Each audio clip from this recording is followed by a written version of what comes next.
Hello everyone, কেমন আছো সবাই? আশা করছি সবাই অনেক ভালো আছো। তো আমি কিছুদিন আগে গিয়েছিলাম একটা বিয়েবাড়ি ইনভিটেশনে।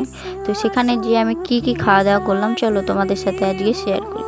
তো প্রথমেই দেখো আমাদেরকে দিয়ে দিয়েছে এখানে লেবু, স্যালাড সস, আর তারপর পড়ে যায় পাতে ভেজ কাটলেট। সেটা খেতে না খেতেই দেখো চলে এসছে মটরশুঁটির কচুরি আর চানা মশলা। খুবই ভালো ছিল খেতে, তবে আমি বেশিটা খাইনি। তারপর আমাদের দেয় দম পোলাও এবং পাঞ্জাবি পনির মশলা। আমি এই প্রথম ভয়েস ওভার দিচ্ছি, তো তোমরা একটু অ্যাডজাস্ট করে নিও।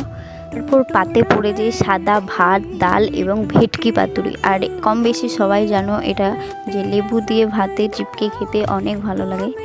তারপর আমি ভেটকি পাতুরিটা ট্রাই করি, অনেক ভালো ছিল খেতে জানো, আর অনেক সফট ছিল। ওটা খেতে খেতে চলে আসে আমার পাতে মাংস, যেটা আমার একদমই ভালো লাগেনি, তাই আমি এক পিস খেয়ে খাইনি। আর আমি জানো তো নরম মাংস খেতে বেশি পছন্দ করি। পর পাতে পড়ে যায় চাটনি এবং পাঁপড়, আর চাটনি পাঁপড় আমার অনেক ভালো লেগেছে। এরপর আমাদের দেয় মিষ্টি, কিন্তু এটার নামটা কি ছিল আমি ভুলে গেছি, তোমরা কমেন্টে জানিও। এরপর আমাদের দেয় আইসক্রিম আর একটা শেষে পাঁচ। তো তোমাদের ভিডিওটা কেমন লাগলো জানিও। Bye bye.